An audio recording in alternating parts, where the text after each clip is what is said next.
വിശുദ്ധ യോഹന്നാൻ എഴുതിയ സുവിശേഷം അധ്യായം 18. യേശുവിനെ ബന്ധിക്കുന്നു. ഇത് പറഞ്ഞ ശേഷം യേശു ശിഷ്യന്മാരോടുകൂടെ കെദ്രോൻ അരുവിയുടെ അക്കരെയെത്തി. അവിടെ ഒരു തോട്ടമുണ്ടായിരുന്നു. അവനും ശിഷ്യന്മാരും അതിൽ പ്രവേശിച്ചു. അവനെ ഒറ്റിക്കൊടുത്ത യൂദാസിനും ആ സ്ഥലം അറിയാമായിരുന്നു. കാരണം യേശു പലപ്പോഴും ശിഷ്യന്മാരോടുകൂടെ അവിടെ സമ്മേളിക്കാറുണ്ടായിരുന്നു. യൂദാസ് ഒരു ഗണം പടയാളികളെയും പുരോഹിത പ്രമുഖന്മാരുടെയും ഫരിസേയരുടെയും അടുക്കൽ നിന്ന് സേവകരെയും കൂട്ടി പന്തങ്ങളും വിളക്കുകളും ആയുധങ്ങളുമായി അവിടെ എത്തി. തനിക്ക് സംഭവിക്കാനിരിക്കുന്നതെല്ലാം അറിഞ്ഞിരുന്ന യേശു മുമ്പോട്ട് വന്ന് അവനോട് ചോദിച്ചു, നിങ്ങൾ ആരെയാണ് അന്വേഷിക്കുന്നത്? അവർ പറഞ്ഞു, നസ്രായനായ യേശുവിനെ. യേശു പറഞ്ഞു, അത് ഞാനാണ്. അവനെ ഒറ്റുകൊടുത്ത യൂദാസും അവരോടുകൂടെ ഉണ്ടായിരുന്നു.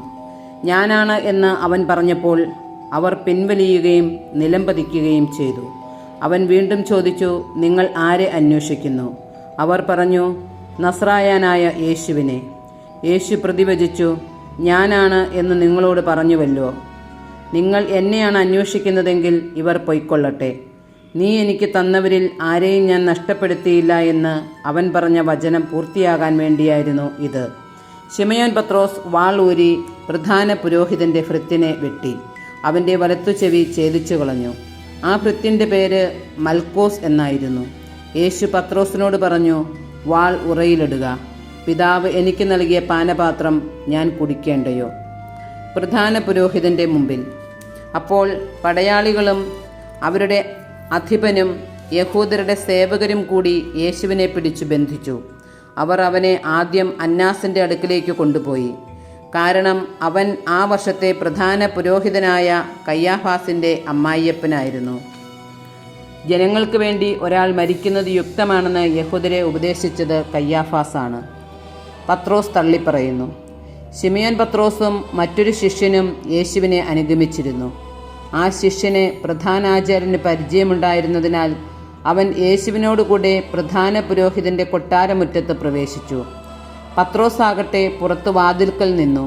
അതിനാൽ പ്രധാന പുരോഹിതന്റെ പരിചയക്കാരനായ മറ്റേ ശിഷ്യൻ പുറത്തു ചെന്ന് വാതിൽ കാവൽക്കാരിയോട് സംസാരിച്ച് പത്രോസിനെയും അകത്ത് പ്രവേശിപ്പിച്ചു. അപ്പോൾ ആ പരിചാരിക പത്രോസിനോട് ചോദിച്ചു, നീയും ഈ മനുഷ്യന്റെ ശിഷ്യന്മാരിൽ ഒരുവനല്ലേ? അല്ല എന്ന് അവൻ പറഞ്ഞു.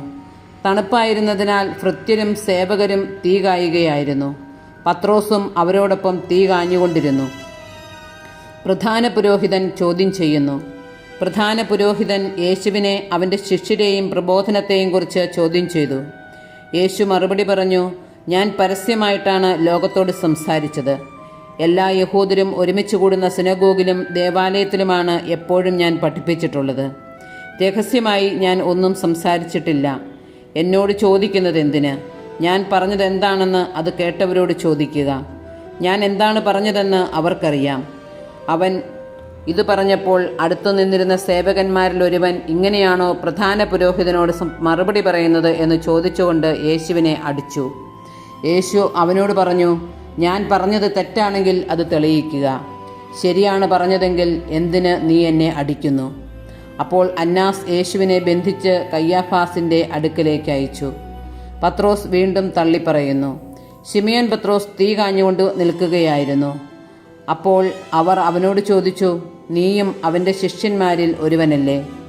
അല്ല എന്ന് അവൻ തള്ളിപ്പറഞ്ഞു. പ്രധാന പുരോഹിതന്റെ ഭൃത്യരിൽ ഒരുവനും പത്രോസ് ചെവി ഛേദിച്ചവൻ്റെ ചാർച്ചക്കാരനുമായ ഒരുവൻ അവനോട് ചോദിച്ചു, ഞാൻ നിന്നെ അവനോടുകൂടെ തോട്ടത്തിൽ കണ്ടതല്ലേ?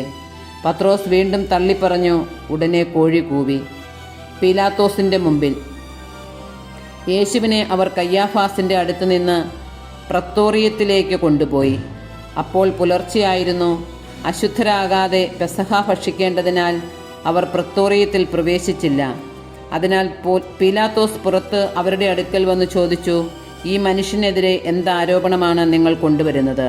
അവർ പറഞ്ഞു, ഇവൻ തിന്മ പ്രവർത്തിക്കുന്നവനല്ലെങ്കിൽ ഞങ്ങൾ ഇവനെ നിനക്ക് ഏൽപ്പിച്ചു തരികയില്ലായിരുന്നു. പീലാത്തോസ് പറഞ്ഞു, നിങ്ങൾ തന്നെ അവനെ കൊണ്ടുപോയി നിങ്ങളുടെ നിയമമനുസരിച്ച് വിധിച്ചുകൊള്ളുവിൻ. അപ്പോൾ യഹൂദർ പറഞ്ഞു, ആരെയും വധിക്കുന്നതിന് നിയമം ഞങ്ങളെ അനുവദിക്കുന്നില്ല.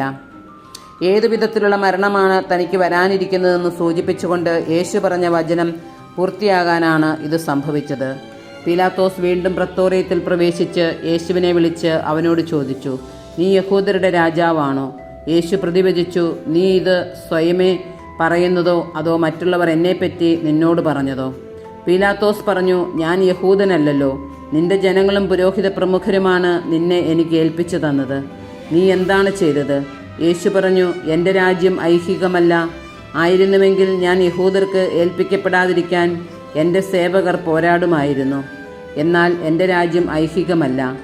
പീലാത്തോസ് ചോദിച്ചു, അപ്പോൾ നീ രാജാവാണ് അല്ലേ? യേശു പ്രതിവചിച്ചു, നീ തന്നെ പറയുന്നു, ഞാൻ രാജാവാണെന്ന്. ഇതിനു വേണ്ടിയാണ് ഞാൻ ജനിച്ചത്. ഇതിനു വേണ്ടിയാണ് ഞാൻ ഈ ലോകത്തിലേക്ക് വന്നതും, സത്യത്തിന് സാക്ഷ്യം നൽകാൻ.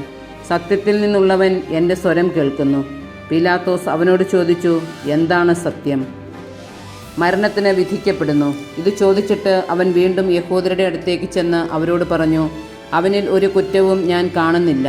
എന്നാൽ പെസഹാ ദിവസം ഞാൻ നിങ്ങൾക്കൊരുവനെ സ്വതന്ത്രനായി വിട്ടുതരുന്ന പതിവുണ്ടല്ലോ. അതിനാൽ യഹൂദരുടെ രാജാവിനെ ഞാൻ നിങ്ങൾക്ക് വിട്ടുതരട്ടെയോ? ഈ മനുഷ്യനെ അല്ല, ബറാബാസിനെ എന്ന് അവർ ഉച്ചത്തിൽ വിളിച്ചു പറഞ്ഞു. ബറാബാസ് കൊള്ളക്കാരനായിരുന്നു.